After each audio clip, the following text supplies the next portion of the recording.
So I'm really excited to have Dr. Omar Taha, my homonym and same name here, an entrepreneur uh, on the internet, etc. And many of those things, I guess. But we will hear his story today. So welcome. Thank you. Assalamu alaikum warahmatullahi wabarakatuh. I hope everything is going well. I'm excited to be on. Wa alaikum salam wa rahmatullahi wa barakatuh. Yeah, thank you for sharing on this platform here. I'm glad Now, glad to be on. uh-huh. Where are you right now? Come again? Where are you right now? Where are you located? I'm right now located in Dubai. Mm-hmm. I grew up in New York City. Did my undergraduate, my bachelor's degree in NYU. Okay. So I was always in New York City. I worked on Wall Street for 2 years, and then after Wall Street, I decided to start up a consulting firm out of Dubai, and it was called the S&T Group. It's still running. It's been running now for almost 10 years. But besides that, I've been doing several apps. I've actually throughout this time been living in a couple of other places because I went and did my master's. Lived in Philadelphia for 2 years. Okay. Because I did my MBA out of the University of Pennsylvania, the Wharton School. Oh, mashallah. You know, there is a joke you make. MBA means a massive bank account. Well, no, it was an experience. It was nice. It was nice. It was an experience, but I definitely don't like telling many people about my MBA because then they feel like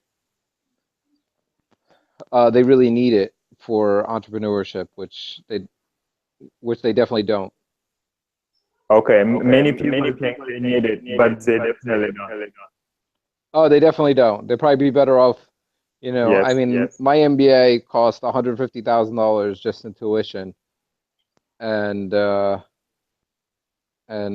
probably, if I use that now, that $150,000 Yes. to do investments and so forth, I could probably make it a lot more money. A lot more. Yeah, Yeah. exactly. Okay. So you had a lot of academic background. Is very strong. You went into Wall Street. What did you learn in Wall Street? What did I learn in Wall Street? Well, what you learn in Wall Street, I think that pops out to my head is that um, there's a lot of money out there. Like money is um, a lot of people think in scarcity, right? So a lot of think like, the world has, a certain amount of money and everyone is fighting to get to it. Yes. Right. But what you learn on Wall Street is that you can, I mean, every day, billions upon billions of dollars, pounds, any currency you want, euros, is being created. And you just need to know how to uh, create the value if you want to create value, if you want to do it ethically, to get that money. Yeah, you just need to position yourself, so to speak. Yeah, position yourself, invest, just, be in it to win it kind of thing.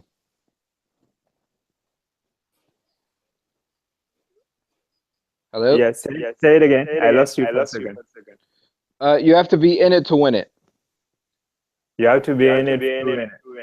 Yeah, so what I mean by that is that unless you expose yourself and start something up, you're never gonna really do anything. I think like probably 90% of the battle is actually just starting it up and getting something going. It doesn't matter what it is. And then the other 10% is just strategy and doing it correctly. Doing it correctly. Okay. So tell me then what happened? How do you leave Wall Street, where most people dream to enter a Wall Street firm?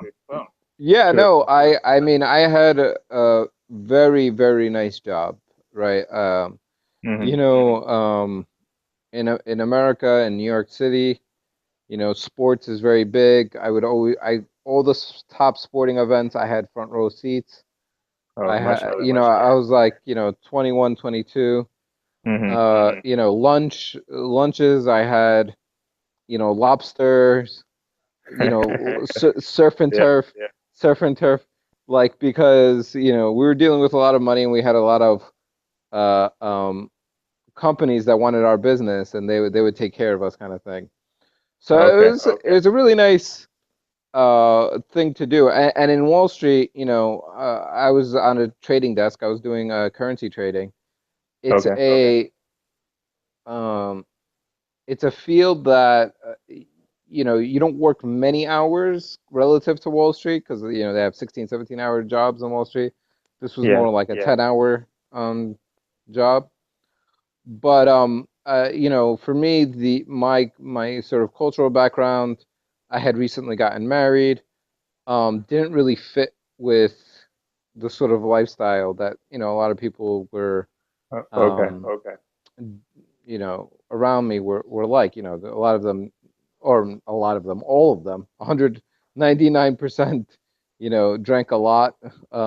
They would Yeah. do, you know, things that, I personally do not do. So, Hmm. for me, I felt like long term, it wasn't a place for me to be at. Yeah. So you didn't fit in. You're kind of the exception within that crowd of people making money. Um, I wouldn't say that I didn't fit in. Okay. Because they don't care if you don't drink. What they care Uh-huh. about is you perform very well. Okay. And that's how like most business, but business doesn't really care if you're Muslim, Jewish, Christian, or you could be anything, right?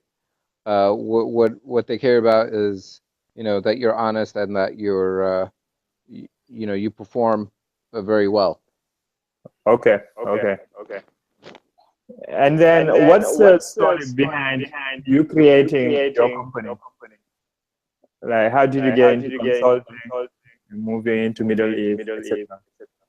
Yeah, no, well, I felt like if I was gonna make a cultural change from the environment that I was in, I said, let me go to Dubai, right? I said, yeah, it's a nice Muslim environment. There's Arabic Uh, culture, so on and so forth.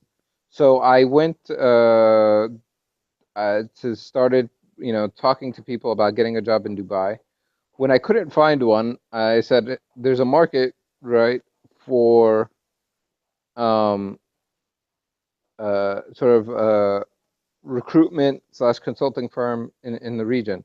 So okay. while I was working, right, I started calling up companies from New York City.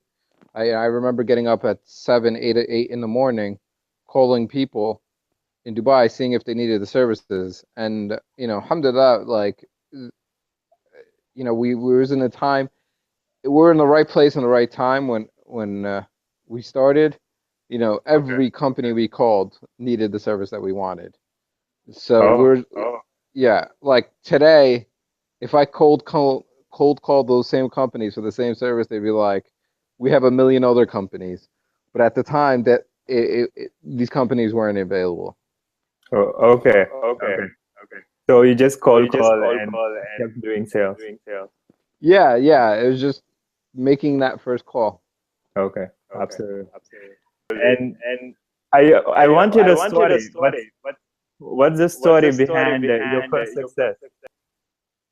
We share that. Sure. The story of my success. Yes. Um, well, no, well, I mean, I grew up in New York City, like I said. My family was never a rich family. Um, there's definitely some times where money was a struggle in my family and Hmm. so forth. Uh, but there are certain principles that I think I learned from my father, Mm-hmm. where I've learned to really make sure that your success, failure, wherever it is a result of your actions and what you're doing. So, Mm-hmm. now, one of my favorite sayings is like, today is the youngest you'll ever be, right? And Yeah. so I really feel like, constantly be investing for the future. What's the biggest principle you use uh, to drive your business decisions or your everyday life? Yeah, I think the best or most important principle is just add a lot of value to people, right? Mm-hmm. There's the hadith by the Prophet ﷺ. He said, Okay. the best among you are those that benefit people the most, and that's like another way of just saying, you're adding value to people's lives, right? Okay. And we now live in a time where everybody, you can add a lot of value to a Mm-hmm. lot of people. Like, there's never in history has there been a time where you can influence for the better so many people at so many times. Just Okay. you know, just a quick example. I started Startup Muslim 2 months ago, Mm-hmm. and I've had almost, um, you know, I don't know the exact number, but hundreds of thousands of views on my videos, right? Hundreds of thousands, and Mashallah. I started an app a couple of years ago, and I have tens of millions using my app. So, you know, Okay. it's adding value is so important. Uh-huh. How do you get into the app business? Yes, I mean generally in business, the most important job as a business person, I guess, is or jobs. It's two things, right? Mm-hmm. One is managing, right?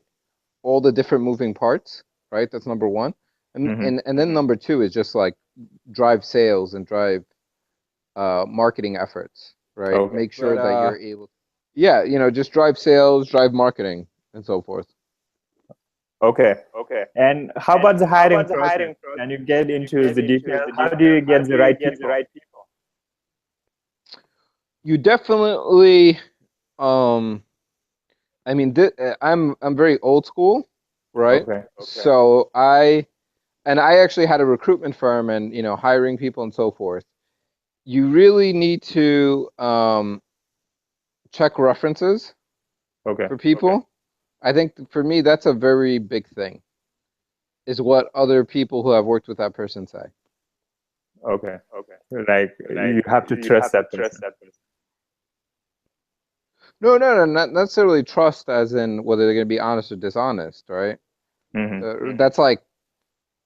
That's not like number one. That's you definitely need that, right? But integrity is just essential. You don't, But number two that you really need to focus on is just was this person able to, go above and beyond what was called for them? Okay. And perform more. Now let's go into your video business. How did Video you business. get?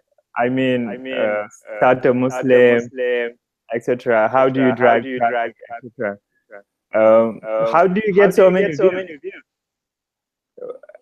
Well, initially, well, getting a lot of views is one thing. I don't put too much value on that, right? Okay. What I want to do is just create relationships with people, right? Mm-hmm. So mm, right now, I am focusing on getting a lot of views, but the views are very unimportant to me.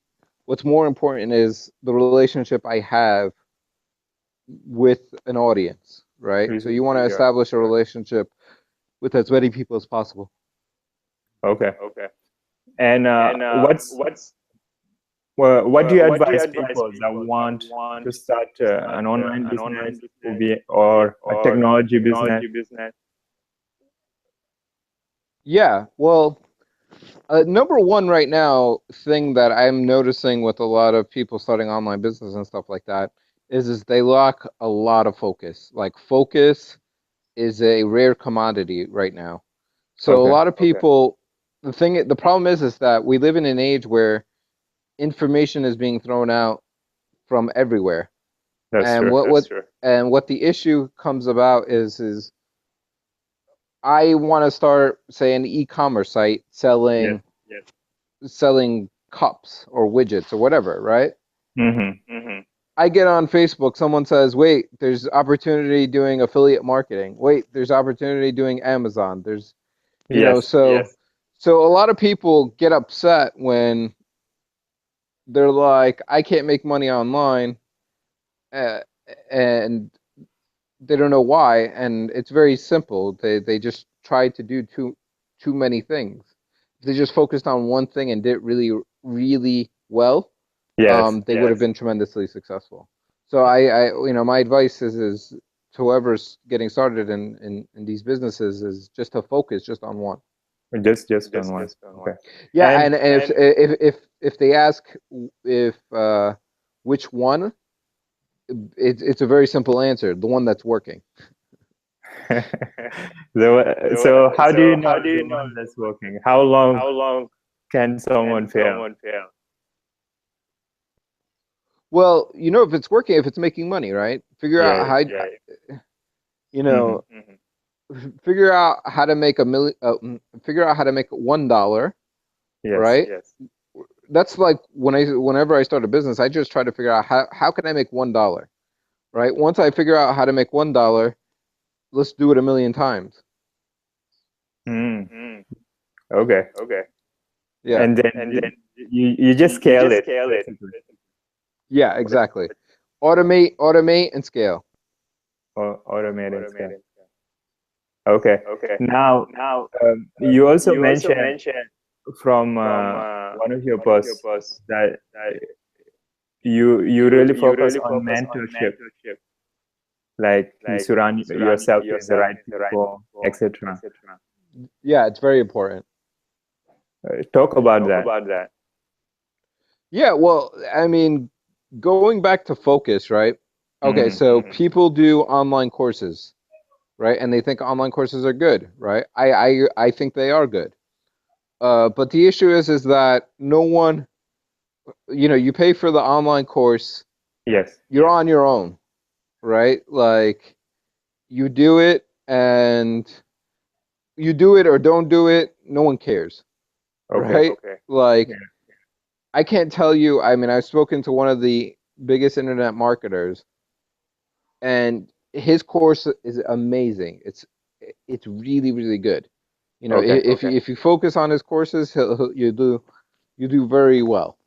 But yeah, and it costs it's very expensive, so it could be $5,000 or $6,000. $5,000 or $6,000. He says people some videos that you watch. Videos, but they're very valuable. They're very good. Okay. Right. And what he tells me is people pay $5,000 or $6,000 and they don't end up completing it. Oh, I see. They don't even open it. They don't even open it.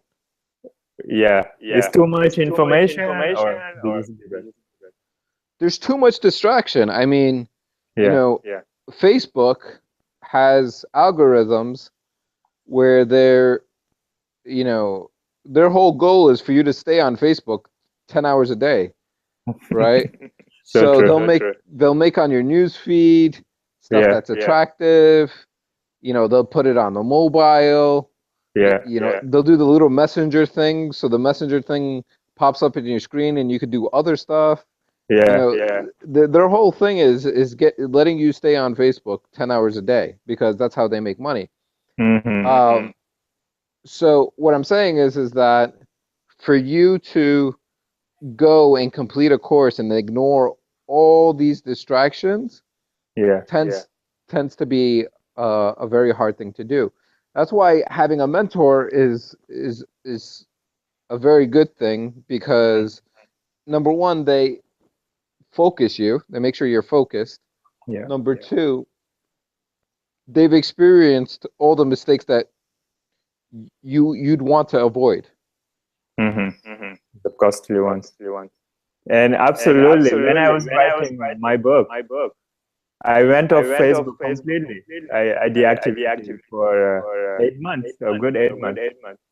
Yeah. Well, I do some tricks on Yeah. Facebook. You know, uh, I I don't, if it's my brother, sister, you know, if my mother was on Facebook, I unfollow everything.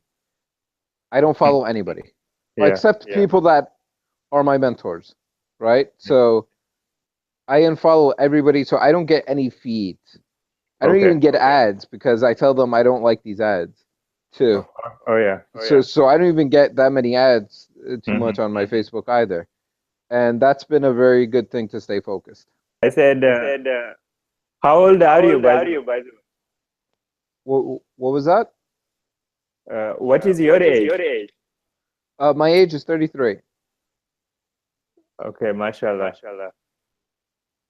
So I know many people don't get married at 21, so it's very rare. I know many people don't get married at 21, so it's very rare. Oh, I got married at 22. Oh, 22. Okay. Mashallah. So, with that, any last word you have for entrepreneurs, upcoming entrepreneurs, etc.? Yeah. Mashallah. So, with that, any last word you have for entrepreneurs, upcoming entrepreneurs, etc.? Yeah. Like I said, be very focused, right? Always seek knowledge. I mean, if you just follow those two things, you'll be very successful. But like, you know, strictly follow those two things. Focus and gather the right knowledge from the right people, right?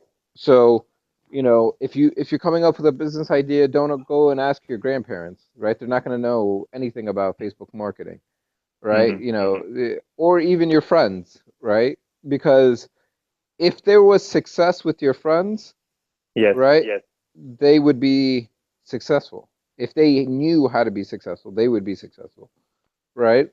Okay. So successful in business and so forth. So really do not, you know, I think a lot of people get in the habit of asking everybody's opinion about Yes. stuff, and that actually makes you look bad in the end. So focus everything, you know, even my new thing recently in the last couple of years is, you know, just focus on the right people, right? Yeah. So, you know, you end up maybe having to cut out certain people in your life, right? Because you have to double down or invest in people that are going to help you get to the place where you're going. So, and that, you know, the only commodity that you cannot get back is time. Time is, oh, you're always at a loss, right? You know, Yeah. money you can always get back. You know, products, goods, inventory, you can all get that back, but you cannot get back time. And you So can do not, you know, make time be an investment, right? And invest it in the right people. Oh, absolutely. Okay, mashallah. Okay, so thank you for sharing again. Yeah, no, thank you. The pleasure was mine, Omar.